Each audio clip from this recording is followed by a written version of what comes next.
Well, good evening, Little Masters, and welcome to episode 278 of the Prancing Pony Podcast, where sometimes our luck is greater than we deserve. Only sometimes, Alan. Well, okay. Yeah. Folks, pull up a bench in the common room and join us. I'm James Tauber, the Sage of the South, and I'm here with the man of the West who always is nervous around the giants of Tolkien scholarship, Alan Sisto. Well, I seem to have gotten over it with you at least, James. Folks, today we're welcoming back a familiar friend of the common room here at the Prancing Pony Podcast. Sean Marchese and I first had the privilege of interviewing him for episode 44 all the way back in 2017. Then he joined us live at Mythmoot 5 in 2018. That's episode 88 if you want to go back to that. And again at Tolkien 2019 for episode 136. You had him on again in 2020 in episode 166, and we got to catch up with him all too briefly when we were in Oxford last May for the Amazon event. Indeed. So joining us then for his fifth appearance on the Prancing Pony Podcast is the acclaimed writer, biographer, and editor, John Garth. You probably know him best for writing Tolkien and the Great War, the award-winning and absolutely essential biography of Tolkien's early years and the impact of World War I on his legendarium. He also wrote Tolkien at Exeter College, a wonderful account of Tolkien's undergraduate years at Oxford.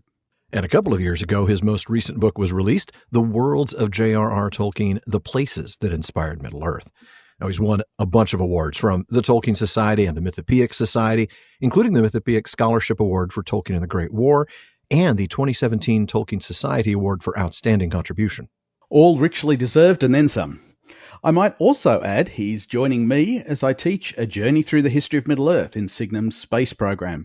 And I'm excited and truly honoured to have him in class with me once a month as a special guest. Talk about outshining the teacher there. So without any more delay, how many introductions can we write for one guest? Let me welcome back to the Prancing Pony Podcast, John Garth. Thank you, Alan, and hello, James. It's great to see you both. And good to be here again. Honestly, I'd lost count of how many times I've been on here. Well, I guess 6 if you count the brief video appearance that we had with you when we found you at Oxford. Right. So, yeah, good times, though. Good times. Wonderful. Well, so let's go ahead and get this conversation started. Alan, you want to kick us off? Yeah, so James tells me that you and he first met back in 2018 at Oxmoot and caught up again in New York the following year. But that the third time you met was at Tolkien 2019 in Birmingham. Oh, no. Now, one of the, you know where I'm going with this. One of the highlights of that event, for me at any rate, was the amazing, breathtaking one-man show of Leaf by Niggle. I'm going to ask you how you enjoyed that, John, and what was it like sitting next to James during that performance? That's right. We have no shame here at the PPP, John, and are totally willing to embarrass our hosts. Go ahead. Well, I thought that the Leaf by Niggle performance was riveting. It made me think about the text in new ways. Yeah. I was completely engrossed. James, it seems to have had a slightly different effect on because he I realised at one point that he was nodding off and just about starting to snore. So I had to wake him up. A little intervention to save the one-man play. Yeah. James. I appreciate it, John. I was extremely tired. It was nothing to do with the show itself, I do still appreciate you cutting me off at the pass, so to speak, so I didn't completely embarrass myself in front of everyone at the conference. That's great stuff. Speaking of embarrassing our hosts, oh no, Alan is supposedly in the process of co-writing his book with Sean Marchese, Why We Love Middle-earth, and has confessed that he often sits in front of his computer, fingers on the keyboard, unable to type a single word. Do you have any advice for him on overcoming writer's block, John? I have a lot of sympathy for him because I know that feeling very, very well. I would say that the best cure is a deadline and a fearsome editor who wants the text off you as soon as possible. Without that, you can always find something else to do. But there really is nothing more dispiriting than that feeling of I have to produce this, and I know what I want to say. It's in there. Yeah. But can I find the route into it? No way. Other kind of cures that I find work very well are just to close the machine, get up, go for a walk, take a voice recorder with you. Yes. Okay. You will find that your thoughts start to percolate much more freely And because you're not sitting there, I've got a terrible habit of editing as I write, which really slows me down. You can't really do that speaking. But because you're used to speaking live, you should be pretty good at formulating your thoughts verbally. And also sometimes take a shower. Of course, you can't necessarily take your voice recorder in there with you, but that helps too with getting the thoughts flowing. Yeah. Very cool. I appreciate the tips. And James, it appears that I'm in good company at least. Sure. I'll give you that, Alan. Fair enough. Well, now we'll move on into the actual questions for the day. So, John, we spoke with you at length about your landmark work, Tolkien and the Great War, a book that is honestly one of just a handful of truly must-read books in Tolkien scholarship for anybody interested in Tolkien's life. But that was a long time ago, and we have a lot of new listeners. Can you just remind us once again a little bit about how that book came about? It had a really quite obscure beginnings in the sense that it arose from a long project I had to compile a dictionary of Elvish and Tolkien's other created words. Wow. Which involved looking closely at the texts in the history of Middle-earth, Christopher Tolkien's 12-volume selection of his father's writings. Because I wanted to produce a reference work to Tolkien's invented languages that reflected the fact that he kept altering them through his life. So it'd be a kind of stratified dictionary. Never completed, and it sits mouldering in a database on my computer now. But looking closely at that, I had to look at when Tolkien wrote each particular text. And of course, Christopher Tolkien gives a great deal of guidance on that, a great deal of data. Sometimes he can only be approximate, and I was constantly trying to improve upon, see if I could spot other bits of data that would help me pinpoint when certain things were written. And looking at the Book of Lost Tales, the first 2 volumes of the history of Middle-earth, these were written during the First World War. And it occurred to me that if I could understand more about what Tolkien did during the war, I might be able to get my chronology more accurate, because he wrote some of these poems. They're dated by Tolkien to, Brockton Camp, 1916, or Étaples. That's a military camp in northern France. Data like that can be very helpful, but with a full record of what Tolkien did in the war, I'd be able to go further with my Elvish dictionary, which all sounds really insanely topsy-turvy now, because what I produced from that was a biography that involved far more of my brain cells. Many different aspects, many different skills had to come in to make that work. And I was, to be honest, far more suited to that than to building databases and lexicography. One of the cause of this was that I was, meanwhile, reading a couple of works of fiction set during the First World War in the trenches. And these really deserve a mention because they're really inspiring and enlightening works. A novel called Birdsong by Sebastian Faulks, which is set in the Battle of the Somme in an area that Tolkien saw at the start of the battle. And the other is Pat Barker's novel Regeneration, which is about 2 of the great First World War poets from Britain, Siegfried Sassoon and Wilfred Owen. So, reading those alongside the Book of Lost Tales just made me wonder, how is it that these writers emerged from the First World War disenchanted, writing very realist, very uncompromisingly grim. Yeah. Bleak was the word that came to my mind. Yeah. Bleak, kind of protest literature. Yeah. And Tolkien came out of it writing enchanted literature about enchantment. And often about heroism. So that was the big question I ended up wanting to answer. So I wrote what was meant to be a fanzine article. I was envisioning maybe 4,000 words, quite a hefty article for a fanzine. And then after 3 months, I realized I had 44,000 words. Oh my goodness. Friends of mine in the Tolkien Society, David Duggan and Charles Nogue, were saying, no, John, you have a book here. So, you definitely do. My goodness. That's a fascinating story, isn't it, James? I don't even remember all of that, but again, it's been almost 6 years. There's not a lot of Elvish in that book, Tolkien and the Great War. There's some. There is some. And it's fascinating to see those roots still show up there. Yeah, I mean, it's one of the things that I love about the book, and it makes so much sense given that origin story. I love the fact that it not only engaged with the biographical details, but also the language invention and the world building that he was doing at the time. And that combined approach seems to be something that characterizes your approach to Tolkien scholarship generally, John. And so I'm sort of wondering, what would you say is a characteristic John Garth angle? What are the characteristics that you feel you uniquely bring to Tolkien scholarship? Well, that would certainly be one of them. I get the feeling that I'm in a bit of a minority as a literary critic and a historian, biographer, or whatever, who is also sufficiently interested in Tolkien's invented languages to have, read everything about them very, very carefully. I've assisted in, editorial processes for the journal Vinyar Tengwar, which publishes material by Tolkien on his invented languages, and I've reviewed many issues of Parma Elder Lamberon, which is, you might describe that as a kind of history of Middle-earth equivalent for the languages rather than the stories. So, and I read those things not as a linguist, but as a biographer and literary critic. So I'm regularly getting insights from those writings and trying to feel my way into Tolkien's shoes. That's really what I think a biographer has to do to understand anyone who's being creative.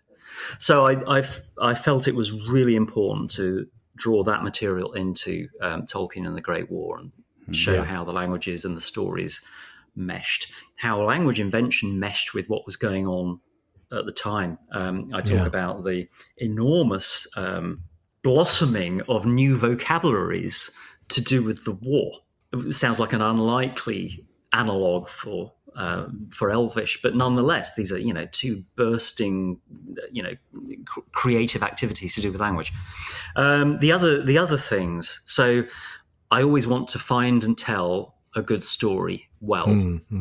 And that really comes from partly from being a reader who likes reading good stories, but also from being a journalist. So I was always trained to have a nose for a decent story. And I think that works well, even with literary criticism, and certainly with biography. You strike upon things that are just fascinating in themselves. And for me, my focus is Tolkien's creativity as a whole. So that's a very niche thing, I suppose, but absolutely central, I think, to understanding art in general, as well as Tolkien himself, of course. And allied to that, the other leg of I don't know how many legs I've mentioned, but is it a tripod or maybe more? The other leg is this close attention to chronology, because I think if you don't understand when the order in which things are created, and this is something Christopher Tolkien makes clear in the History of Middle-earth, you can't understand the processes by which it was built. That's a good point. Folks, we have a lot more for John and a lot more from him right after the break.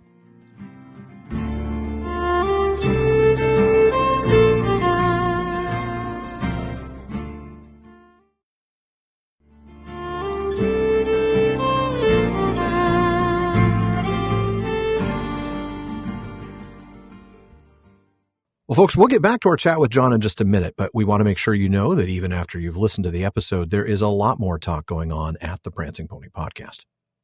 The PPP has an amazing listener community. They're always coming up with great questions and discussions across all our social media spaces. Check out our common room on Facebook, our dedicated subreddit, Twitter, and more.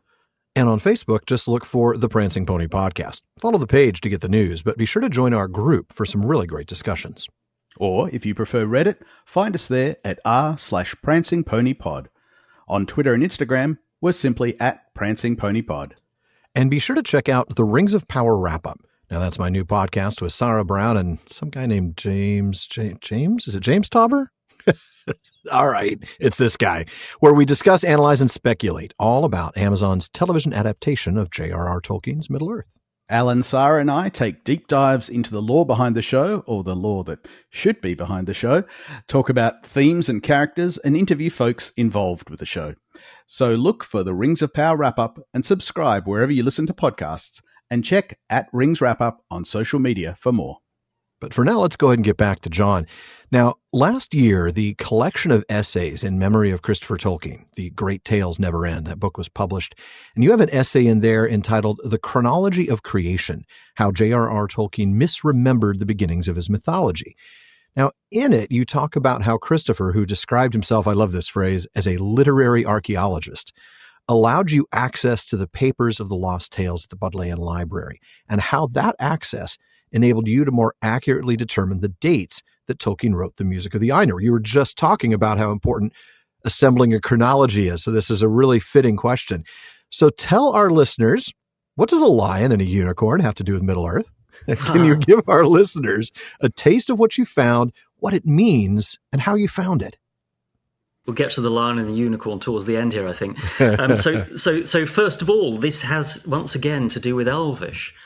In the history of Middle-earth, at the end of each chapter, Christopher Tolkien gives information about changes in the nomenclature, changes of names, because his father was a niggler. You know, he liked to tinker with his creations, and he did so with language as much as with his stories. So this is important because it's part of the data that you can allow, that you can use to help sort the order of things. If Tolkien has moved from one version of a name to another, you can use those two bits of evidence, rather like fossils in geological strata. You're carbon dating by the names. Work out the order of things. Right. Yeah. Now, in the second chapter of the first volume of the History of Middle-earth, Christopher comes to the music of the Ainur, the creation myth. And he says, my father recalled writing this while in Oxford working on the Oxford English Dictionary, and I have no other evidence on the matter. So there we are. Right. That means that his father would have written it probably in 1919, no earlier. And really, practically speaking, no later than 1919. The problem with that dating, as it always seemed to me a strange one, is that it's the creation myth. It's the opening of the whole sequence in narrative terms. And yet we know that Tolkien wrote other tales, the Fall of Gondolin in particular, and the Cottage of Lost Play, which is like the opening of the frame story of the Book of Lost Tales, about a mortal wanderer who arrives in the lonely Isle of the Elves and hears their histories, their lost tales. We know he wrote those in 1917. And on the basis of the information published in the Book of Lost Tales, it would have seemed that Tolkien wrote what we might call the legends of heroes in the Great Lands, or what Tolkien later renamed Beleriand.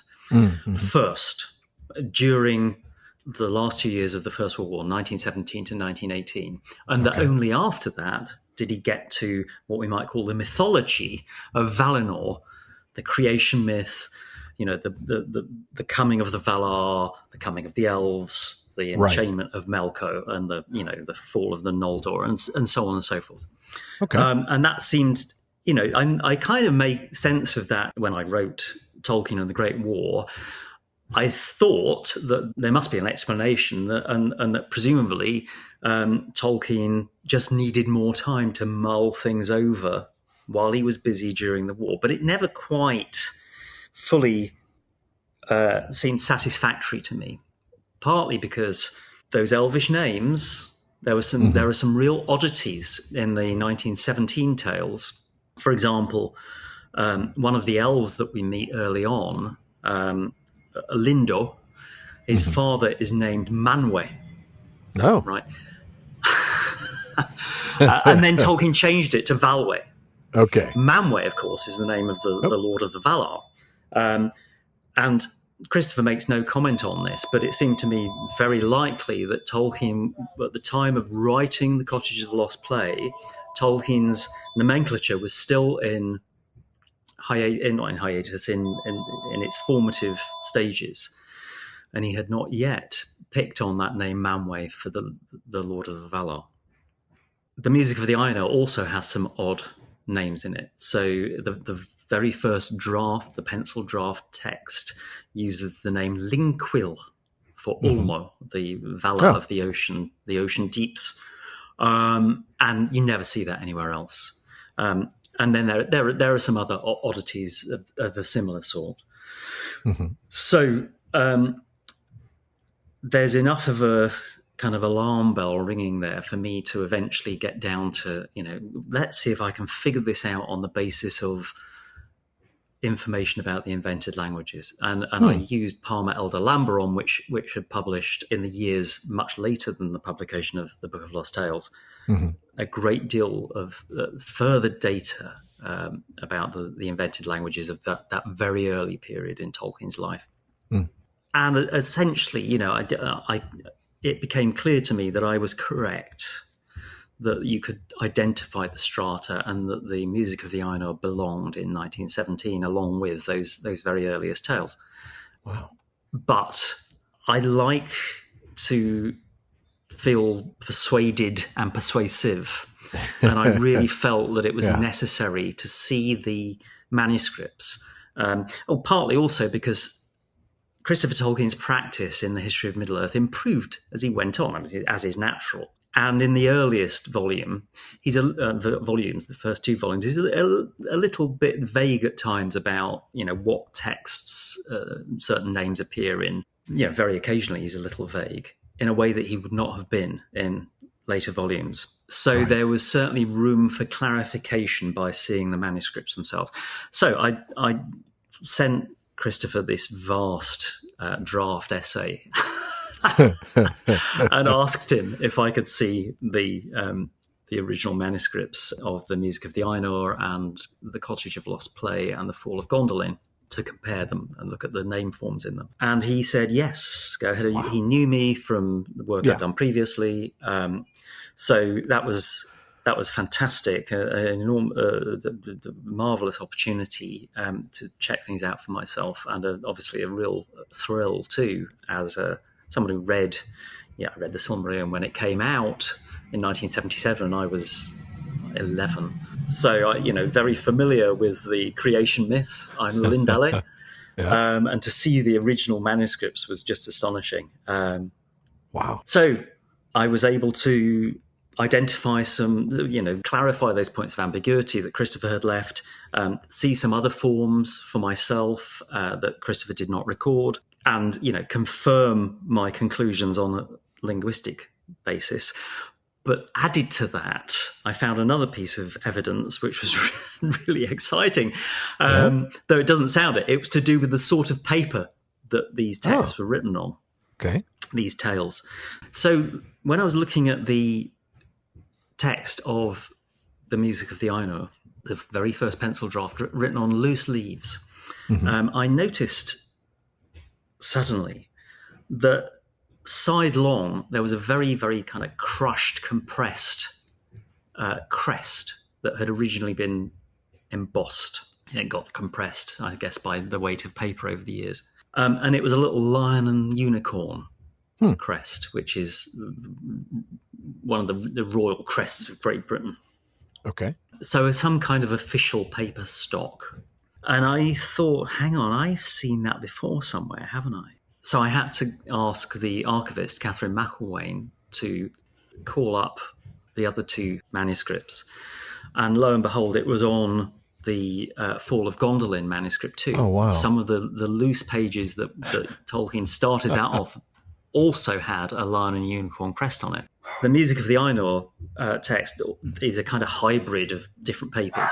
And one other paper stock it has, or the other paper stock it has a watermark, which you can see if you hold it up against the light. Right. And it says Superior Invader, which is really strange name for a brand of paper, especially during the First World War. Oh, my goodness. Yeah. And that paper stock is used by Tolkien in the Cottage of Lost Play. So in a nutshell, Wow. we have 3 tales, right? 2 of them that we know appear in 1917 are written on these 2 distinct paper stocks. And the other one, the mystery one, the Music of the Aino, the creation myth, is written on a combination of those 2 paper stocks.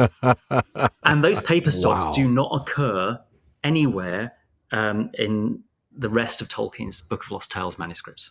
Wow. So, not totally case closed, because I suppose he could have saved those papers. But if you put it together with other evidences, particularly the linguistic one, it all corroborates. That must have been pretty amazing to discover that as you're looking at the manuscript. Say, wait a minute, I've seen that, and then wow, what a cool story. You have to bear in mind you're sitting in a very, very quiet library. Yeah. when you make these discoveries, and you will go, yes, punch the air and leap out of your chair. Eureka! Yes, that's great. So, but I mean, this still might sound a bit irrelevant and boring, because we're only talking about a 2-year difference. But actually, I think that's significant, though. Now, if you, this is work I intend to do. This is an unfinished project. If you look at the evidence for the rest of the Lost Tales, what seems a rather confusing picture in Christopher Tolkien's account, because he was misled by his father's memory of writing it in 1919 or so, right, will become much, much clearer, and everything will fall into place, or I should say like that, in the correct order. That's awesome. Well, speaking of that book, by the way, The Great Tales Never End, which folks will have a link to that in our show notes. We talked about that with Corey Olson back in a Kingly Gift segment earlier this season. Fantastic book. Highly recommend it.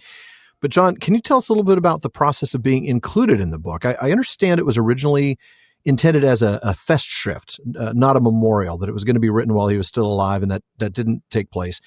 Were you always planning to write this piece for that book, even in its previous form?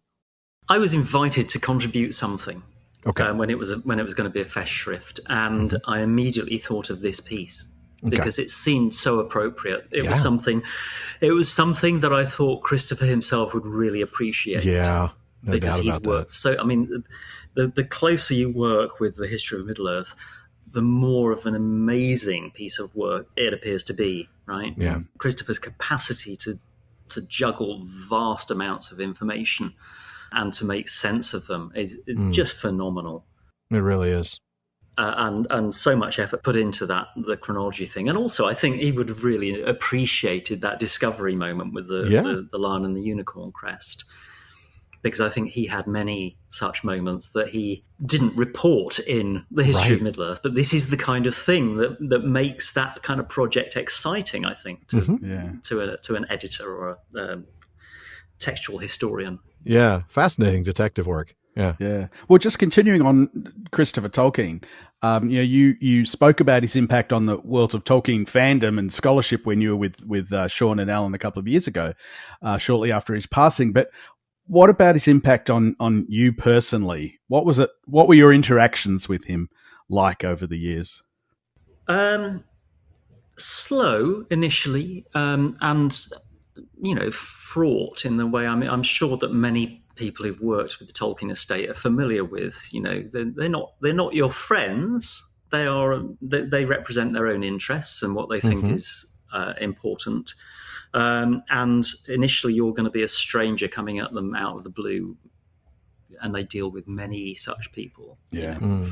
So, I had to establish not so much my credentials, but I had to prove that I could do what I said I could do. Christopher, at a late stage in the writing of Tolkien and the Great War, wrote to me directly so that we could resolve some outstanding issues. And that was, tremendous. Because prior to that, we were going through a third party, the estate lawyer, right, trying to discuss points. And, that's very difficult. And it's never an ideal way of working. Not because of it being the estate lawyer, but just having a third party in the middle is never ideal.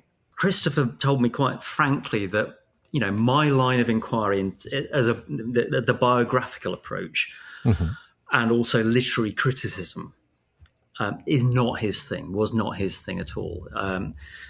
He would certainly have appreciated far more than the textual history side of my work, which did come into Tolkien and the Great War, but not so much. He ended up reading my book in two forms, two different drafts, and critiquing the second one in great detail. So I bought a fax machine because that's how he communicated. He lived in the south of France, and I would post chapters to him, and he would send me his responses. It makes me wonder if this was, setting aside the fax machine, this is something he practiced with his father when his father was sending him chapters of Book 4 of The Lord of the Rings when he was training to be a Spitfire pilot in South Africa in 1944. So, a familiar pattern for Christopher, not so familiar for me. But it was really interesting. He was a really frank critic, not afraid of hurting feelings. But I felt that worked very well, and I think I was well set up for that because I worked at that time for the London Evening Standard. I worked in daily newspapers as a journalist for a long time, and they're fearsome places to work. People, the people above you will not treat you with kid gloves, and they were far ruder to me than Christopher Tolkien ever was. So. Especially the time when I misspelt millennium in an Evening Standard headline. So, oh no! and it went to print. Oh my goodness! So yeah, the air turned briefly blue. So yeah, Christopher was very, very polite, but you knew when he didn't like something. And there are things that I took out because he didn't like them, and because I was persuaded that they were mistakes. Oh wow! Okay. There were things where I, stood up for myself, and he seemed to respect that once I'd explained them. And he said some really nice things about it.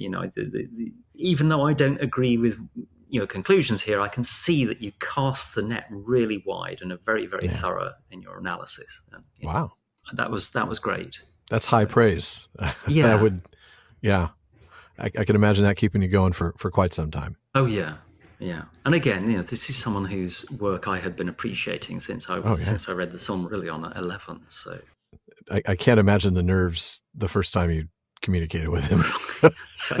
It's like I don't want to big myself up in any way, but it's like Luke Skywalker meeting Yoda, right? Yeah, it's that kind of level of right. Yeah, no, I get that because when Sean and I started the show, we were like the Padawans in the temple, and we're talking to Luke and Mace Windu and these others, right? I mean, if Christopher Tolkien is Yoda in that example, we're talking to you, or we're talking to Corey Olsen or to Mike Drought, and to us, you guys were up here as Christopher was to you. So I totally get that, and it's been such a privilege to get to know so many amazing people in the world of Tolkien scholarship. But I want to move on real briefly. I know we're already. I love this. I love that we're probably going to run long. There's something we don't get to hear in an interview too often. I'm going to move on to the talk that you gave at the Haggerty Museum at Marquette in November of last year. You gave that talk. It was called Whispering Leaves, How Tolkien's Manuscripts Reveal the Secrets of His Creativity. And that was, of course, at the exhibition at the Haggerty over at Marquette. Now, John, we don't expect you to turn it into a 5-minute, Cliff's Notes summary of an hour-long talk. But if you could maybe relate one or two of the highlights, one of the most surprising things, perhaps, that you discovered in the research that led to this talk. Once again, we go back to the history of Middle-earth. We go back to Christopher Tolkien's work in the Treason of Isengard, which I have here with me in my hand, volume 7 of the History of Middle-earth. He describes a plot outline which gives the ending of the chapter, the breaking of the fellowship, and the beginning of the chapter, the departure of Boromir. And he says that on the other side, Tolkien, as so often, had written on one side of a sheet, on the other side of which was a student essay that he'd been grading or whatever, examination marking. But on that other side, among that student's writing, he had doodled some phrases. And this is something Tolkien seemed to do. People may have seen his doodles, very beautiful geometrical doodles that he did while completing the crossword. These were published in the Bodleian Library exhibition book, Maker of Middle-earth. But he equally doodled in words. So he would just write. He'd try his penmanship, and he would just try it out on words that appealed to him in various different ways. Remember that he loved the flavor of languages. Yeah. Just the aesthetic value of words, or something that he would often. Yeah. This one has some words in Russian, in Cyrillic. And it has some place names that I wasn't very familiar with. So it has among the Russian, there's Kharkov or Kharkiv, and Kiev in what is now Ukraine, but also Muar River, which is a river in what was British-ruled Malaysia. Some other phrases that indicated that this was a wartime thing. I mean, we knew that it was written during the Second World War anyway. But Christopher Tolkien noted that this means that it was written when his father had a newspaper beside him while writing The Lord of the Rings. Apparently something he often did. And that these doodles, he thought, must be from the newspaper. So I was enabled to see the original page that Marquette has and look at the other words and phrases doodled on there. And I used a fantastic resource, which I often go back to, which is the Times newspaper's digital archive, which is online. It has every issue of the Times newspaper going back to 1785. Oh, my goodness. And you can search it by words and phrases and dates. Wow.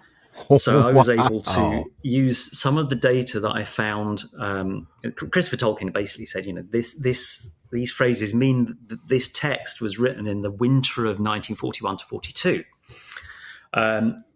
I was able to pinpoint it to one particular day. Wow. There's a phrase that's actually it's a really unusual phrase, "We are Indians," that's actually a Times newspaper headline on that day, the 19th of January 1942. Wow. And it has really astonishing implications for how Tolkien was working creatively on that day. Now, what about the exhibition itself?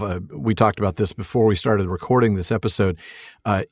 We were fortunate enough to hold our very first in-person PPP moot at Marquette just a few weeks before you were there. I don't know why you showed up so late. You needed to be there in October when we were there, but that's okay. Maybe next time. Every one of our attendees came away in total awe from that exhibit. In fact, so did Sean and I. You've worked with these manuscript pages before. Was it old hat to you? What was the most intriguing piece of the exhibit to you? It's never old hat. I know. It was very tongue-in-cheek. I spent hours and hours at the Bodleian exhibition. I went into there, I think, 6 times all in all. I didn't spend hours and hours at this one because I was still completing my talk, which I was due to give the next day. Of course. Later the same day, actually. But, once again, just the exquisite, the fine detail of his written manuscripts and his paintings as well, which are often much smaller than you imagine from the reproductions. A great pleasure was walking around this exhibition with Christopher Gilson, who is the editor of Parma Elder Lamberon and one of the global experts on Tolkien's invented languages. So we spent a little bit of time examining some of the Elvish phrases on the manuscripts. It's just exquisite. And I'd love to see the manuscripts of Bilbo's Song of Eärendil in Rivendell. Yes, that was one of definitely which are presented as too. A selection from the many manuscripts that Tolkien went through in creating that poem, which has always been a huge favourite of mine. That was fantastic. I recall seeing a few of the pieces at the Haggerty back at the Bodleian exhibit in 2018, and you were involved with that as well, writing a piece on the Inklings for the Maker of Middle-earth, the catalogue book for that exhibit. Tell us a bit about how you got involved in that, and for those of you who weren't able to attend it, give us a highlight or two from that event as well. Oh, gosh. Well, again, I was simply invited to contribute. So that's down to an ongoing relationship with the Bodleian Library and a recognised track record and a recognisable name, I suppose. So that was a surprise and a delight to be invited to write something. And this time I wrote on the Inklings, which was not my special period. I wasn't writing about the First World War. So it was wonderful to immerse myself once again in, Tolkien's wider world, put some of my knowledge of C.S. Lewis into there as well. So every year for a few years, apart from during COVID, I've taught a week's residential course on Tolkien and C.S. Lewis and their friendship and their creative work together during the time when they were both in Oxford. So, I was able to draw on a great deal of that. And I hope that the chapter I wrote has some, valuable new insights in it. One of the great things I was able to draw upon was a piece of paper. I didn't literally draw on this piece of paper. This is a metaphor, you understand. A piece of paper that Andy Orchard found. Andy Orchard is the Rawlinson and Bosworth Professor of Anglo-Saxon at Oxford, and therefore the heir of Tolkien there. And one day, while browsing books in Exeter College Library, he found a little slip of paper in C.S. Lewis's handwriting, written in Icelandic, Old Norse, and it's which of course Andy Orchard can read. And it's an invitation to a session of the Kolbiters, the Kolbitar, the Icelandic saga reading group founded by Tolkien. And I was able to, fairly closely pinpoint the date when this was written. And it relates very closely to the time that Tolkien first showed C.S. Lewis his Middle-earth writings, The Lay of Leithian, the poem about Beren and Luthien. So, that was great. As for the exhibition, that was just such an experience, very, very rich. I can only say I wish it had been bigger and was permanent. Yes, permanent, please. Absolutely. I kind of think there's probably scope for that. So many people were. The place was always packed. Except for the preview I was at, where it was me and Alan Lee and a few other lucky souls wandering around together. So it was wonderful. I think, gosh, what was my favourite? I love reading the fan letters. Ones from people like Terry Pratchett. Yep, that's the one that came to mind. Yeah. Joni Mitchell, and then also aside from his his artwork, his those exquisite crossword doodles that I mentioned earlier, the Hobbit paintings and so on. Just seeing his desk, his writing desk, with his colour pencils and the pictures that he had on the wall next to his desk and so on. That was a really nice touch. Yeah. I can say I attended that, I think, 4 times during the 4 days I was at Oxenmoot that year. I went down every day. Yeah. And that desk is the thing that stands out. I remember all those other things as well. I can almost see the exhibit as I walk through it. I did it so many times, but that desk transports you, doesn't it? It does. It transports you. And this, it doesn't. It's not like sort of you're venerating some kind of holy relic at all. It's more to do with that biographical thing of enabling you to put yourself in the person's shoes. Yes, it's an ordinary desk. Yep. It's a very ordinary desk and an ordinary chair. You could sit there yourself. It would not enable you to write The Lord of the Rings, but it enables you to sit there and imagine Tolkien doing it. Yes, very much so. How that's a practical matter of nitty gritty and grit. What it takes to produce a work of art like that.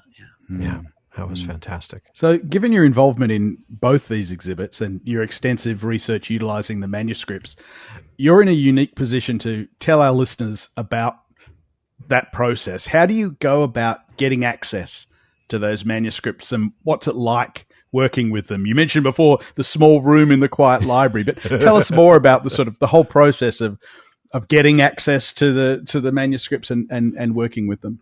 Well, it really varies. It depends which manuscripts you're talking about. At Oxford, because I was an undergraduate at Oxford. As part of that, I received a lifelong reader's ticket for the Bodleian Library. Oh, wow. And so I was there in the mid-'80s, and it was only about a decade later that I suddenly remembered that I had a lifelong reader's ticket and put two and two together, because I knew that Tolkien's manuscripts were arriving there, had been there for some years by that time. So I immediately got on the coach from London, where I lived at that time, to Oxford, got myself into the Bodleian with my ticket, and ended up sitting there looking at Tolkien's academic papers, and among them some little smatterings of writings to do with Middle-earth, bits of Elvish and Runic and so on and so forth. So that was my first big thrill. That was just totally self-indulgent. I know that if you've got good reasons, you can get a reader's pass to look at Tolkien's manuscripts at the Bodleian Library, but there are some that are restricted. The academic ones are not restricted. If you get your reader's ticket, you can go and see them. And you don't need special permission from the Tolkien estate, but you do have to sign a piece of paper saying that you will not publish anything that you've recorded, written down. You can't take photographs. No. You won't publish any of these things without permission of the estate. There are also restricted papers. So all of Tolkien's Silmarillion papers are at the Bodleian Library, and you cannot see them. I've managed to get to see those Book of Lost Tales papers, but I'm a almost unique exception to that. I think the other people that I can think of are the linguists who edit the Palmer Elder-Lambron and Vinyar Tengwar, who have looked at them. Carl Hostetter, of course, F. Hostetter, who edited The Nature of Middle-earth, published last year. Yeah. Year before, had access to those papers too. At Marquette, it's a different matter. You don't handle the physical pages there. They are all on fantastic photographic reproductions that you view on computer. And there's a marvelous catalogue system. Anduin, right? Is that online? It's called Anduin. Trademark. That allows you to navigate the Lord of the Rings writing process, manuscript by manuscript, typescript by typescript. You do not need special permissions from the estate to see these, use this equipment, and I presume you just need to contact the archivist there, Bill Fliss, for permission to go. All right. Well, John, 2022 was a banner year for Tolkien publishing. We had the Tolkien Illustrated Edition of the Silmarillion. We had an updated version of the Complete Guide to Middle-earth from Robert Foster, which Ted Naismith illustrated. And, of course, we had The Great Tales Never End, which we chatted about earlier. But one of the biggest releases was The Fall of Númenor, edited by Brian Sibley. Now, in a review of the book for The Guardian, you write, "Physically beautiful and sometimes overwhelming in its power, this book is a grand compendium of all Tolkien said about the period when the foundations of the Lord of the Rings are laid." Now, with all the work that you've done in Tolkien scholarship, so much of it focused on that period of time, you're deeply familiar with this time period. Talk to us about what you personally found beautiful and overwhelming in The Fall of Númenor. I've always found the Akalabeth, the account of the Fall of Númenor, published in the Silmarillion, hugely moving. It has a unity that other writings in Silmarillion don't have. You could take it for itself and not read anything else by Tolkien, and it would still be hugely powerful. You might say that that if you ranked it alongside other versions of the Atlantis story, it would be well up there. Perhaps the best. And that's a tradition that's gone on for millennia.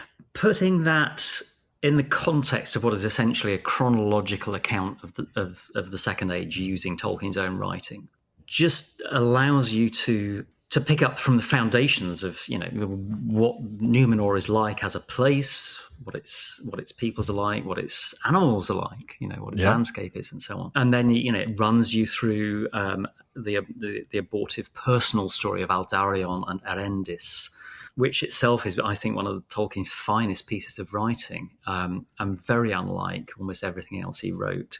It reminds me, as I think I mentioned in my Guardian review, of Ursula Le Guin. Yeah, in its treatment of the role of women in a male-dominated society, for example, and in having central female characters who try to fight against the constraints that come with that, and are very articulate in doing so. And then to build through those things and then come sweeping back into the Akalabeth material was tremendous. I slightly mischaracterized the book in the Guardian Review because it does not contain everything Tolkien wrote about that period. It contains pretty much everything Tolkien wrote about it, either for the Lord of the Rings, some of it's in the appendices of the Lord of the Rings, or afterwards.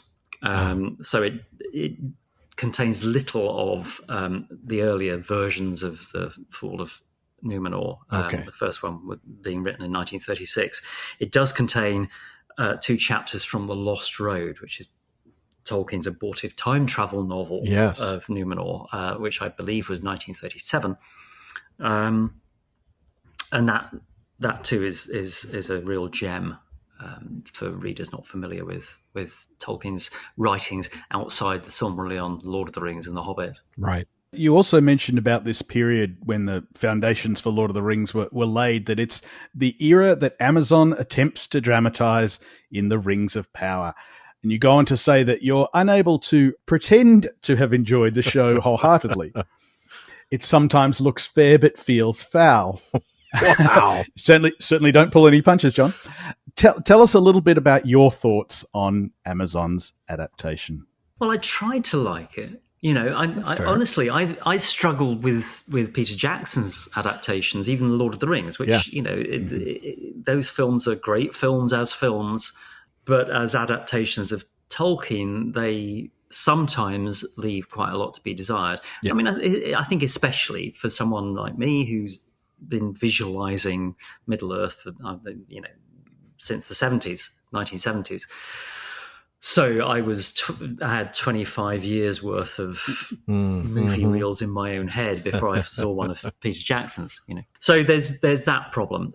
I thought that maybe because this was dealing with a period about which Tolkien wrote much less, that was less close to my heart than Lord of the Rings, right, I would feel more able to relax into it. But I did find that a lot of the story-making choices were strange in a bad way. Yeah. Particularly the attempts to provide a sort of explanatory backstory for major moments of what you might call Tolkien's magical mythology, the creation of the rings. Yeah. You have, Mithril being connected with health and lifespan of the elves. Where did that one come from? Oh, boy, yes. The Mithranium storyline, yeah.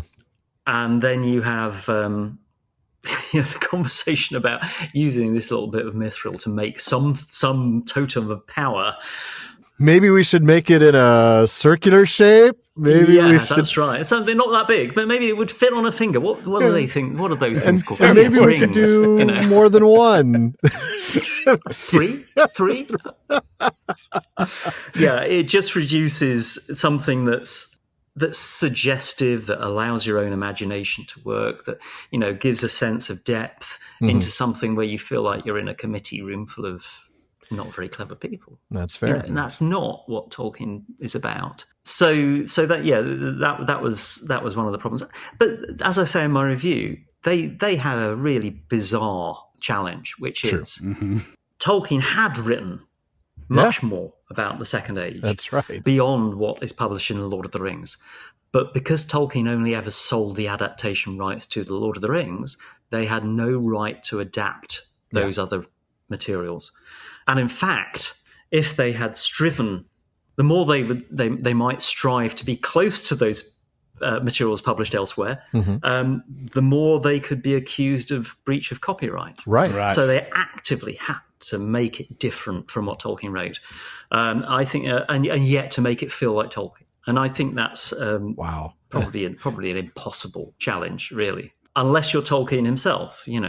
I mean, having said that, there were spectacular moments. Muriel's vision of the wave sweeping over Númenor was jaw-dropping. It was. If you set aside the bizarre kind of subterranean canal mechanics that led up to it, the eruption of Mount Doom was spectacular too. And of course, some of the acting was tremendous. I actually really liked Elrond. Yes, though many people did not. I liked his hair. Yeah. Which seems to amazingly be a point of controversy. I don't understand why that's a problem. I mean, of course they had scissors.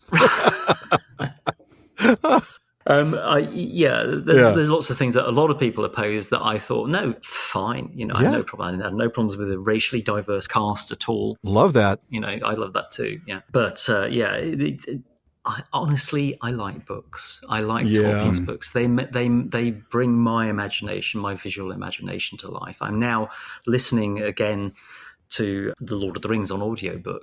I have read the book itself, I should add, but I'm sure you have. Good to know. Many times. A few times. I'm listening to it again, and the thing that's interesting at the moment, because I'm so familiar with the big moments, I'm listening with great attention to the kind of segues between exciting moments. The journeys, the descriptions of the changing of the landscapes as they're traveling and so on. And that gets my visual imagination going to the extent that I think, I wonder if I could try to draw my impression of what he's describing there. Oh, wow. I'd enjoy that. That would be. Well, The Rings of Power has done a lot for the Tolkien fandom, despite some of its flaws. Obviously, it's enlarged the fandom. We've had a lot of people come to Tolkien directly from the show, just as they did, 25 years ago with the Jackson films. It's also done one other pretty cool thing. The show brought a lot of content creators together. And in fact, we got to see you quite unexpectedly in May of last year when Amazon invited James and Sean and I and so many others to London to screen some footage. And when they brought us up to Oxford, we got to hear a talk from you. How did that come about? And when did you first get an inkling that you weren't giving a talk to ordinary Tolkien fans or Amazon publicists? I quite often get invitations to give talks, but always I know who is inviting me.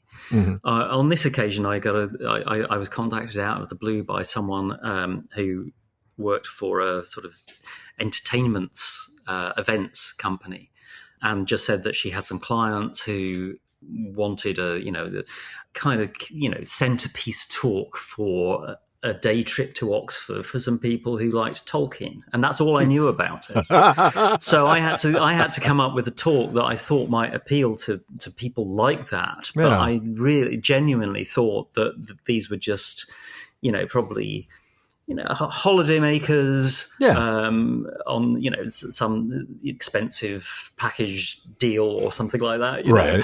And I came up with something that I thought would be of general interest. So I turn up at the Bodleian Library, and I'm with the woman who invited me, and we're setting up. But the first thing I need to do, of course, is to go and use the loo, so that I'm not going to be distracted while giving the talk by other needs. Of course. And there, as I'm waiting at the security turnstile to pass through to use the loo, suddenly there are people coming up to me saying, "Hi, John." So there's you, Alan, there's Sean Marchese, there's people from Brazil, there's Sean Gunner from the Tolkien Society. Mobbing me, and I realise we all twig, So he's talking to us, and I realise what I'm there for. Oh, that's great. But there was a slight delay. I said, so what are you here for? Oh, we're here with Amazon Prime. Right. And it took a second or two before I realised that so must I be. Right, you just didn't know you were there with them. And this was my audience. And oh, crikey, I've written this stuff for generalists, and now I'm speaking to people who know Tolkien really very, very well indeed. So, fortunately, I think the talk went down reasonably well. Oh, it went very well. It was still a wonderful talk. Yeah, we enjoyed it immensely. Really, though I think knowing that it threw you for a loop made it even more enjoyable. If you don't mind just a slight bit of schadenfreude. That was great. Oh, man. Fun stuff. Okay. So last year, you also released a new revised edition of Tolkien at Exeter College. Can you tell us a bit about what new research and information is included in this revised edition? It's lightly revised. So what I set out to do was make sure it was updated with all the relevant information from Maker of Middle-earth, the 2018 Bodleian book by Catherine McIlwaine, which features a few things very pertinent to Tolkien's time at Exeter College. For example, a letter where he describes going for an officer's training corps night manoeuvres on a lowland near Oxford called Port Meadow. This was First World War era, so he was effectively starting his military training before he left the university. So I included that. I had done some research at the Oratory in Birmingham, which was the home and workplace of Tolkien's guardian, Father Francis Morgan. Right. So I was able to draw on a little bit of detail from Father Francis Morgan's papers. There are some new images in there, and also from the Bodleian Library archive of Tolkien's academic papers, I found some details relevant to Tolkien's change of course at Exeter College in 1913. He changed from classics, that's the study of Greek and Roman literature and language, to, of course, English in that year. And I found some really interesting, previously unpublished comments by Tolkien on how he felt about that. And aside from that, the whole thing has been redesigned. The whole book has been redesigned, and it works much better as text complementing images and so on. So I'm really pleased with it. It's a lovely looking thing. Well, of course, we will include a link to that in the show notes, folks, so that you can buy that. It's not something you're going to find at your local bookstore. It's a little specialist for that, but you can get it directly from John's website. So, John, you also wrote an article for The Telegraph last year. A funny thing happened on the way to Middle-earth, with a very bold claim that I like very much. J.R.R. Tolkien was a hoot. Now, that doesn't come as news to me, but I imagine many of our listeners still imagine him as a rather stuffy Oxford Don. Can you relate a few of the funniest moments you came across in researching for that piece? Well, I didn't really have to research it, because these are all things that I'd come across in the course of my other research. I wrote a paper for the annual journal Tolkien Studies a decade or more ago, about how Tolkien first became a writer. And it struck me, and I think this still seems to hold true on the basis of current evidence, that Tolkien really began as a parodist. So he wrote something called The Battle of the Eastern Field for his school magazine, the King Edward School Chronicle, which appears to be about a battle between mostly Roman soldiers, until you look at it in any detail whatsoever and you realize it's a story of a rugby match. And Tolkien had taken a poem by Lord Macaulay, which was very popular in that era, written in the 19th century. The Lays of Ancient Rome is one of Macaulay's Lays of Ancient Rome, and he was parodying that. It was a text familiar to Tolkien and his friends and all the boys at that school. So it was great fun for him to turn it into, this is not about a battle somewhere near Rome. It's about a rugby match between pupils at our school. And then he went on to become the secretary of, various societies, including Exeter College's undergraduate body, and his minutes of meetings are fabulously phrased. And the final meeting report he wrote, he describes as if it's a battle, a battle between the forces of democracy and chaos. And honestly, I see in there some of the roots of the music of the Ainur in parody, which is really may sound almost a tasteless thing to say. Almost. But it's not, because Tolkien's practicing his narrative construction, his rhetorical powers, his pacing, his dramatic peaks and so on, in ways that, come through in that later tale, written, 4 years later. It's not a huge gap between the two, in fact. No. Yeah.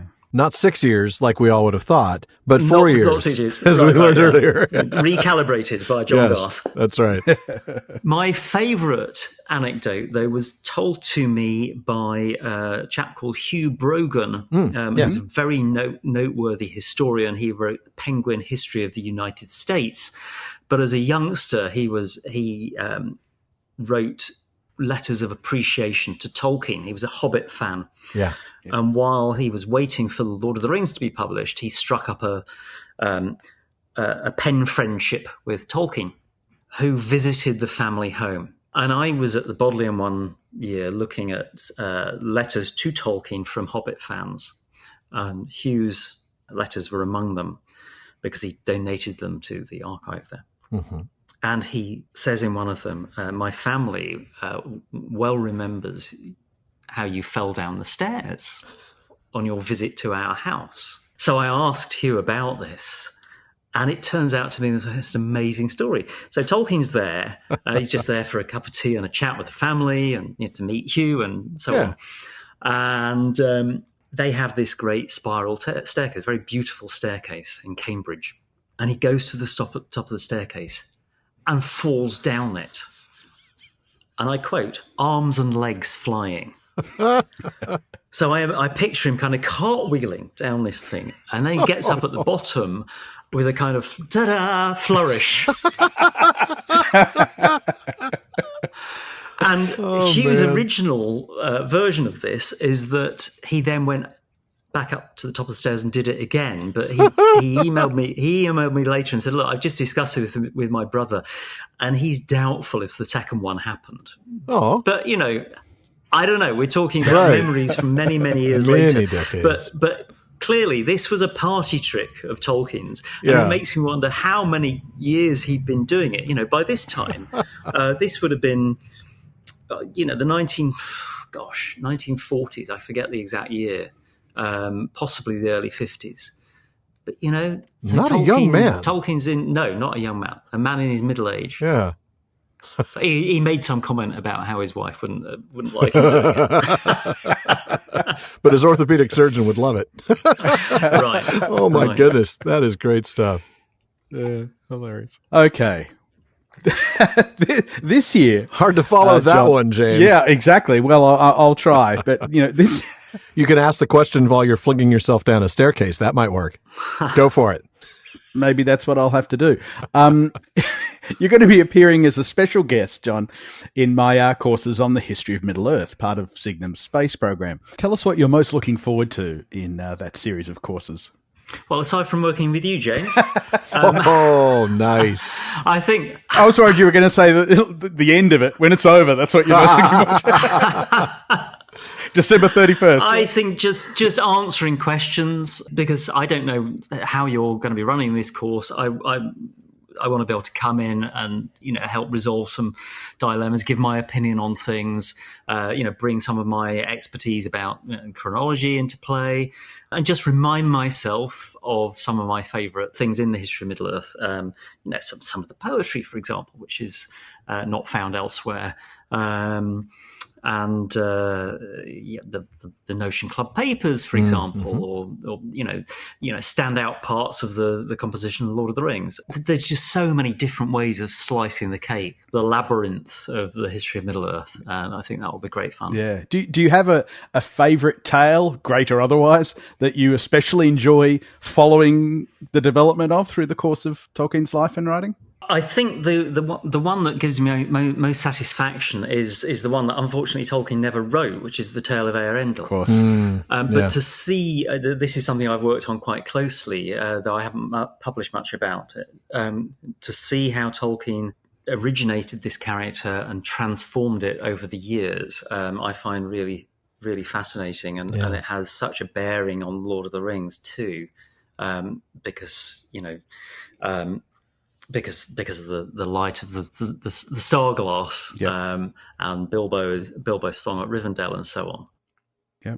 Well, John, can you tell us what you're working on now in terms of Tolkien scholarship and writing? Right now, I am attempting to get things in place to make my book Tolkien's Mirror a reality. This is a project I started back in 2015 when I spent a year in Las Vegas on a writer's residency as a fellow in humanistic studies at the Black Mountain Institute. Yeah. It's been a long, slow process, partly because it's hard work and partly because I'm, not a full-time writer. So I'm a freelance editor as well. So I have to fit in money earning time. Right. So this is a book which revisits some of what's in Tolkien and the Great War, looking at Tolkien's creativity in the context of the wars, the upheavals of his times, but it runs all the way through to The Lord of the Rings. Oh, wow. And it covers the whole period from the First World War to the end of the Second World War and a little beyond. And I think it's really fascinating, and pretty much everything I say in there is new in terms of Tolkien and the Great War, though I have presented draft material from this book at talks and conferences over the years. Mm-hmm. Excellent. Well, I know I'm looking forward to that. That's the primary project. Yeah. Good. I know I'm looking forward to that. I almost hesitate to ask, do you have an approximate timeline? It sounds like the kind of thing it could take you another few years, right? It could do. I'm hoping that things will get moving. We'll see. It's always difficult to juggle because of the freelance career and not knowing what that's going to shape up. That's fair. As ahead of time, but yeah. All right. So, aside from Tolkien, are there any other subjects that you would one day love to give the full John Garth treatment to in terms of research and writing? Other passions that you have? Oh, that's a really difficult one. If you could do anything, I think I've burrowed so deeply into Tolkien. I'd love to burrow my way out the other side at some point. And I think I've, developed the skills, the breadth of interests and, knowledge to work on. A book about British landscape and mythology, for example. True. That would be a kind of natural progression from the Worlds of J.R.R.Tolkien, the places that inspired Middle-earth. I did at one time hope to write a literary biography of the British fantasy novelist Alan Garner, who was a nominee for the Booker Prize this year. I doubt that will ever happen. I think things have moved on since then. But there are other possibilities, I once wanted to. I would have loved to have got my teeth into a biography of Ursula K. Le Guin. Oh, yeah. Mm-hmm. Now I understand a biography is in the making there. Oh, so okay. I've missed that boat, but I'm immensely looking forward to seeing it. Certainly. Well, John, thank you again for joining us.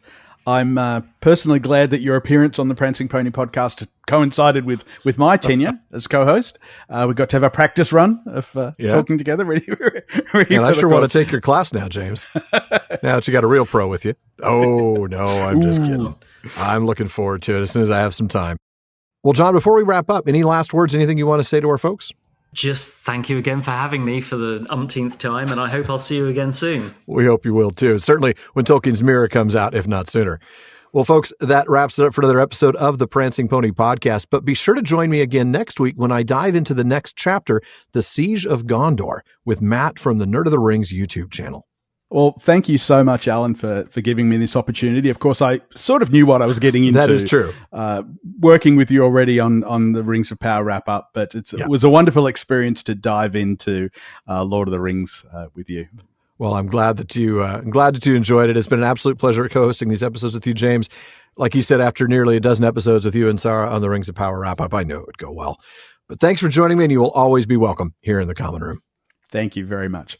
Folks, Alan and I want to thank the members of Team PPP, editor Jordan Rennells, Barliman Becca Davis, along with our team of research assistants, social media manager Casey Hilsey, event and Patreon community coordinator Katie McKenna, graphic artist Megan Collins, and website guru Phil Dean. Now, speaking of the website, please be sure to give us a visit there at theprancingponypodcast.com. We've got show notes, including ones from this episode, hilarious outtakes, Prancing Pony Ponderings, and our online storefront where you can get all sorts of PPP merch. You'll also want to visit our library page. The Prancing Pony Podcast is first and foremost a podcast about the books. So if you're interested in a book we've mentioned on the show, you'll find a link for it in our library.